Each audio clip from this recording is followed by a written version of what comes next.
Frères et sœurs bien-aimés, en ce matin nouveau qui s'ouvre sur nos vies, que la paix de Jésus-Christ repose sur chacun de vous. Ce n'est pas un simple lever de soleil, c'est une invitation du ciel. Comme les cloches d'une vieille église qui sonnent au loin dans nos villages, cet instant nous rappelle que chaque jour qui commence est un don, une page blanche confiée à nos mains tremblantes, mais guidée par Dieu. En France, nous connaissons le poids des jours ordinaires, le réveil qui sonne tôt, le café serré avalé rapidement, le métro ou la voiture pour rejoindre un travail parfois éprouvant. Mais ce matin, je veux t'inviter à regarder au-delà de cette routine. Car même dans la banalité, Dieu dépose sa fidélité. Comme il est écrit dans le livre des Lamentations, 3:23, « Elle se renouvelle chaque matin, tes bontés. Grande est ta fidélité. Regarde bien, si tu respires encore, ce n'est pas par hasard. Si ton cœur bat, c'est parce que le Seigneur t'a confié un souffle supplémentaire. Même si hier fut lourd, même si la nuit t'a semblé longue, aujourd'hui n'est pas une simple répétition. C'est une nouvelle chance, une promesse silencieuse qui s'élève avec l'aube. Arrêtons-nous un instant, avant d'allumer ton téléphone, avant d'ouvrir les journaux, avant même de penser aux dossiers ou aux soucis, prends ce temps sacré, inspire profondément. Sens cette paix discrète qui traverse la pièce où tu te trouves. Elle n'est pas imaginaire, c'est la présence réelle de Dieu qui vient habiter ton matin. Dis avec moi, dans un souffle sincère, « Merci Seigneur pour ce jour nouveau, merci pour ta fidélité, merci parce que tu marches avec moi. » Ne le dis pas comme une formule, mais comme une confession intime, car la gratitude ouvre des portes invisibles. Elle transforme la perception, elle change le poids des fardeaux en semences de foi. Même si tu te réveilles fatigué, même si ton esprit peine encore à se mettre en marche, choisis ce premier mot, merci.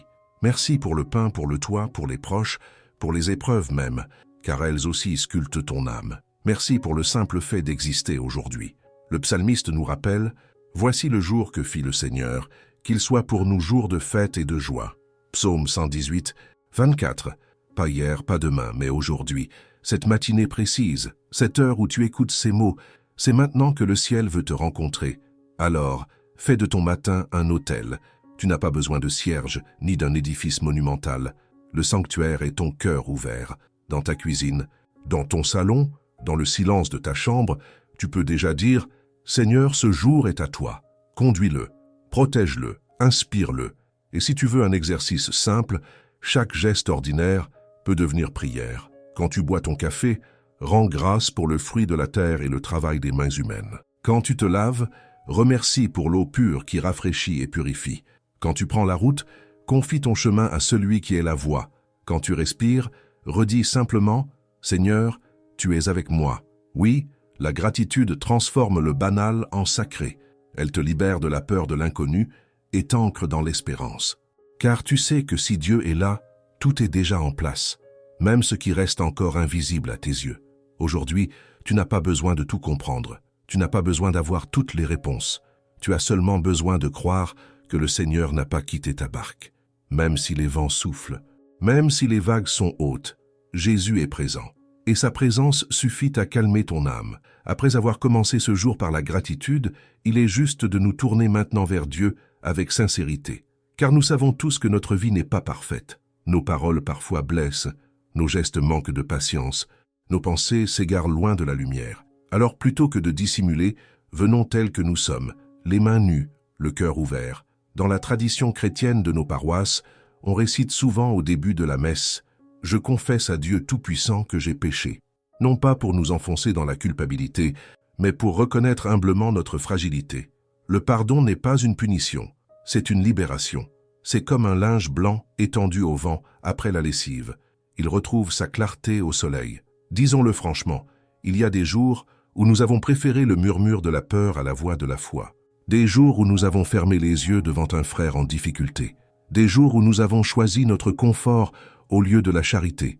Peut-être que, hier encore, nous avons cédé à la colère, à l'impatience, à l'indifférence. Mais écoute cette promesse. Si nous reconnaissons nos péchés, lui qui est fidèle et juste, il pardonnera nos péchés et nous purifiera de toute injustice. 1 Jean 1, 9. Voilà l'espérance. Nous ne restons pas prisonniers de nos fautes. Nous pouvons avancer, lavés, renouvelés. Alors, fais silence un instant. Laisse ton esprit parcourir les dernières heures, les derniers jours. Qu'est-ce qui pèse encore? Quelle parole regretter? Quelles omissions t'ont blessé ou ont blessé les autres? N'aie pas peur de les nommer dans ton cœur, car ce que tu exposes à Dieu, il le guérit. Prions ensemble. Seigneur, nous venons devant toi sans masque. Nous déposons nos fautes, nos manquements, nos orgueils. Tu vois nos blessures et nos résistances. Mais tu es plus grand que nos chutes. Tu es le Père qui accueille l'enfant prodigue, les bras ouverts, sans condition. Purifie-nous, Seigneur. Lave nos pensées, nos lèvres, nos gestes. Redresse ce qui est tordu. Ravive ce qui est éteint. Dans nos églises, il est courant d'allumer un cierge en signe de prière. Imagine maintenant que tu allumes une flamme intérieure. C'est le feu du pardon. Il ne juge pas, il éclaire. Il ne détruit pas, il consume ce qui est impur pour révéler ce qui est vrai. Et si tu peines à te pardonner toi-même, souviens-toi de ceci. Si Dieu, qui est saint, choisit de t'accorder son pardon, pourquoi garderais-tu encore ses chaînes? Lâche prise. Laisse tomber ses poids. Laisse ton âme respirer. Aujourd'hui n'est pas le jour de la condamnation. C'est le jour de la réconciliation. Un jour nouveau, écrit à l'encre du pardon. Comme le dit le psalmiste, « Crée en moi un cœur pur, ô mon Dieu, renouvelle et raffermis au fond de moi mon esprit. » Psaume 51, 12.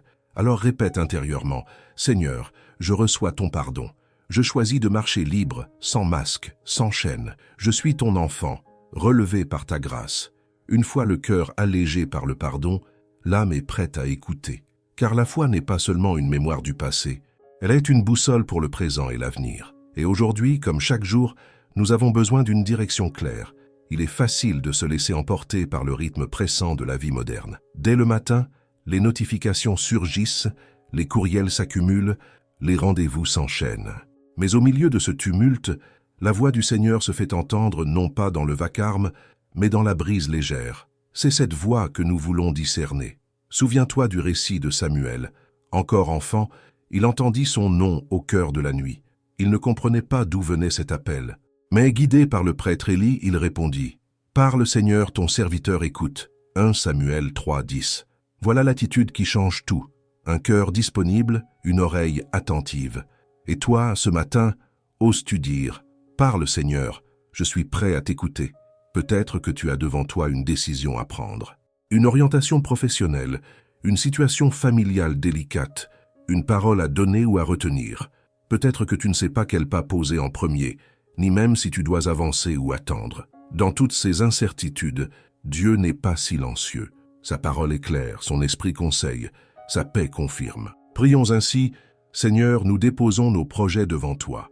Nous ne voulons pas agir par impulsion ou par peur. Inspire nos pensées, éclaire nos choix. Donne-nous le courage d'agir quand il le faut, et la sagesse d'attendre quand tu nous demandes la patience. Que chacun de nos gestes reflète ton amour. Que chacune de nos paroles soit semence de vie. Les proverbes disent « Remets ton sort à l'Éternel, mets en lui ta confiance, et lui, il agira. » Proverbe 37, 5. Cette phrase n'est pas une simple maxime, c'est une clé de vie. Elle nous rappelle que remettre nos pas à Dieu n'est pas une perte de temps, mais un gain d'espérance. Imagine un voyageur sur une route bordée de vignes, comme on en trouve en Bourgogne ou en Alsace. Le brouillard peut rendre la route floue, mais un signal lumineux au loin lui permet de garder le cap. De la même façon, même si tes circonstances ne sont pas claires, la parole de Dieu reste un phare. Aujourd'hui, prends une décision spirituelle. Avant chaque grande action, avant chaque choix délicat, arrête-toi un instant pour demander « Seigneur, que veux-tu que je fasse ?» Ce simple réflexe peut transformer ta journée entière. Il n'y a pas de domaine trop petit pour la direction divine. Que ce soit dans ton travail, tes études, ton foyer, tes relations, ou même dans la gestion de tes émotions. Le Seigneur se soucie de tout. Le psaume 25 le dit magnifiquement. « Seigneur, fais-moi connaître tes chemins. Enseigne-moi tes routes. » Psaume 25, 4. Alors, faisons de ce jour un terrain d'écoute, comme si chaque instant pouvait devenir une rencontre avec le divin, comme si chaque parole, chaque geste, chaque silence pouvait être guidé par l'Esprit. Répète dans ton cœur, « Seigneur, sois ma lumière. Seigneur, sois ma boussole. Seigneur, sois mon guide. » Ne te laisse pas décourager si tu n'entends pas immédiatement une réponse spectaculaire. Parfois, la direction de Dieu se manifeste dans une paix intérieure, parfois dans une parole lue à l'improviste, parfois dans le conseil sage d'une personne proche. Dieu sait parler à chacun selon sa sensibilité. Aujourd'hui, nous choisissons de marcher non pas à l'aveugle, mais sous la lumière de celui qui éclaire nos pas. Comme dit le psaume 119, ta parole est une lampe pour mes pas, une lumière sur ma route. Psaume 119, 105. Alors, en ce matin, fais de ton cœur un sanctuaire d'écoute, et lorsque tu sortiras de chez toi, lorsque tu iras à ton travail, à tes études ou à tes responsabilités, avance avec cette assurance. Tu n'es pas seul, tu es conduit. Après avoir remercié, confessé et demandé la direction, il est temps d'élever notre voix non plus seulement pour supplier, mais pour déclarer. Car la prière ne se limite pas à exprimer nos besoins, elle est aussi une arme spirituelle, une proclamation de la vérité qui transforme l'atmosphère. La Bible nous rappelle dans le livre des Proverbes, « La mort et la vie sont au pouvoir de la langue » Proverbe 18, 21. Cela signifie que nos paroles ne sont pas neutres. Elles peuvent abattre ou édifier, décourager ou fortifier, enchaîner ou libérer. Aujourd'hui, nous choisissons de prononcer des paroles de vie. Alors proclame avec moi, « Ce jour est béni, car il appartient au Seigneur. Je ne marcherai pas sous l'ombre de la peur, mais dans la lumière de la foi. Mon esprit est gardé, mon corps est fortifié, mes relations sont protégées, mes projets sont guidés. » Ces phrases ne sont pas de simples affirmations positives, elles sont des déclarations enracinées dans la promesse de Dieu. Quand nous parlons ainsi, nous alignons notre réalité avec la vérité céleste. Imagine-toi dans une cathédrale, comme Notre-Dame de Chartres ou de Reims, avec ses vitraux illuminés par le soleil. La lumière colore chaque pierre, chaque statue, chaque recoin. Ainsi, lorsque tu proclames les bénédictions de Dieu, sa lumière vient teinter chaque aspect de ta vie, même ceux qui semblaient ternes ou insignifiants. Déclarons ensemble. Je proclame la clarté sur mes pensées. Elles ne seront pas troublées par la confusion, mais éclairées par la sagesse divine. Je proclame la paix sur mes émotions. Je ne serai pas ballotté par l'anxiété, mais affermi dans la sérénité que donne le Christ. Je proclame la santé sur mon corps. Chaque souffle est un don. Chaque battement de cœur est une preuve de la fidélité de Dieu. Je proclame la bénédiction sur ma maison. Que chaque pièce soit habitée par la présence du Seigneur. Que chaque membre de ma famille soit entouré de grâce. Tu peux aller plus loin encore. Pense à une situation précise que tu redoutes. Un examen, un entretien, une conversation difficile, une inquiétude pour un proche. Place-la devant Dieu et déclare « Dans cette situation, je verrai la main du Seigneur. Rien ne m'arrachera de sa protection, car proclamer, c'est déjà remporter une victoire. Avant même que les circonstances changent, ton langage change, et avec lui ton regard, ton espérance, ta force intérieure. » Les psaumes nous enseignent ce principe. Que le faible dise « Je suis fort ». Joël 3, 10. Cette parole n'est pas naïveté, elle est puissance. Elle renverse les logiques humaines et ouvre la porte à l'action divine. Ce matin, posons une pierre spirituelle. Comme les anciens Israélites, dressèrent des autels après avoir expérimenté la fidélité de Dieu. Mais aujourd'hui, l'autel que nous dressons, ce sont nos paroles. Elles deviennent un mur invisible qui nous entoure, une forteresse que l'ennemi ne peut franchir. Alors, lève ta voix, là où tu es, et proclame « Je suis enfant de Dieu, je marche sous sa bénédiction. Aucune arme forgée contre moi ne prospérera. Mon avenir est entre ses mains, et ses promesses sont oui et amen. » Rappelle-toi, la proclamation n'est pas seulement un acte individuel, c'est aussi un témoignage. Tes paroles peuvent inspirer, renforcer et libérer d'autres autour de toi.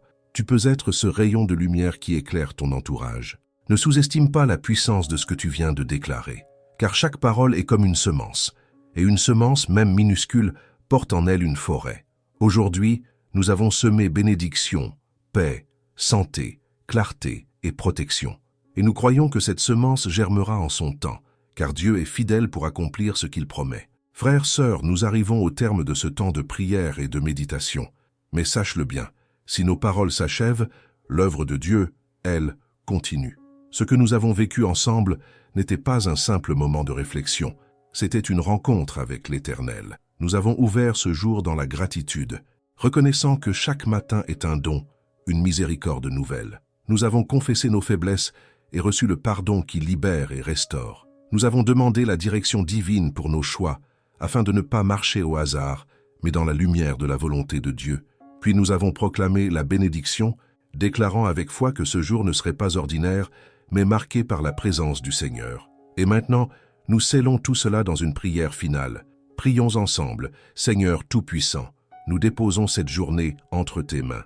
Nous croyons que tu marches devant nous, que tu nous enveloppes de ta protection et que tu nous soutiens dans nos faiblesses. Fais que cette prière ne reste pas un souvenir passager, mais qu'elle devienne une force quotidienne. Inspire nos pensées, dirige nos pas, sanctifie nos paroles. Que tout ce que nous entreprendrons aujourd'hui soit imprégné de ton amour et de ta vérité. Bénis nos familles, nos foyers, nos projets, notre avenir. Que là où il y a de la peur, ta paix s'installe. Que là où il y a de l'incertitude, ta lumière éclaire. Que là où il y a des blessures, ta main guérisse. Et que là où il y a de la solitude, ta présence comble chaque vide. Frères, sœurs, souviens-toi de cette phrase simple mais puissante, que nous voulons garder comme une encre pour ce jour. Quand je commence par la gratitude, que je marche dans la direction divine et que je déclare par la foi, ma journée est déjà bénie. Répète-la souvent, écris-la quelque part, partage-la autour de toi, car cette vérité n'est pas un slogan mais une promesse vivante. Et maintenant, je voudrais t'inviter à poser un acte concret. Si cette prière a touché ton cœur, écris dans les commentaires « Ma journée est bénie, car le Seigneur est avec moi ». Cette confession publique est un pas de foi. Elle affirme ce que tu crois et encourage ceux qui liront ton témoignage. Ne garde pas ce message pour toi seul. Peut-être connais-tu quelqu'un qui traverse un temps de trouble, de découragement ou de solitude. Envoie-lui ce lien. Deviens ce canal par lequel Dieu apporte consolation et espérance. Tu ne sais jamais quel miracle peut naître d'une simple invitation. Et si tu n'es pas encore abonné, rejoins cette communauté. Ici, nous ne faisons pas seulement défiler des vidéos. Nous bâtissons un hôtel spirituel, une famille de foi, un lieu d'encouragement où chacun peut trouver la présence du Seigneur. Avant de conclure, je veux prononcer sur toi une bénédiction. Que la paix du Christ règne dans ton cœur aujourd'hui. Que sa lumière éclaire tes décisions. Que son amour guérisse tes blessures. Que sa force renouvelle ton corps et ton esprit. Et que sa fidélité t'accompagne du matin jusqu'au soir. Ne marche pas comme si tu étais seul. Avance comme un fils, comme une fille de Dieu entourée de la faveur divine. Car ce que le Seigneur garde, personne ne peut l'arracher. Ce qu'il bénit, rien ne peut le renverser. Frère, sœur, souviens-toi, le vrai changement ne commence pas autour de toi, mais en toi. Et si ton cœur est rempli de gratitude, orienté par Dieu et affermi dans la foi, alors peu importe les circonstances, ta journée est déjà bénie. Merci d'avoir partagé ce moment. Merci d'avoir ouvert ton cœur et n'oublie pas, un autre message t'attend, une autre étape sur ton chemin de foi. Clique sur la prochaine vidéo et laisse-toi encore conduire plus loin dans la présence de Dieu. Jusqu'à ce prochain rendez-vous, sois béni, sois fortifié et marche dans la paix du Seigneur.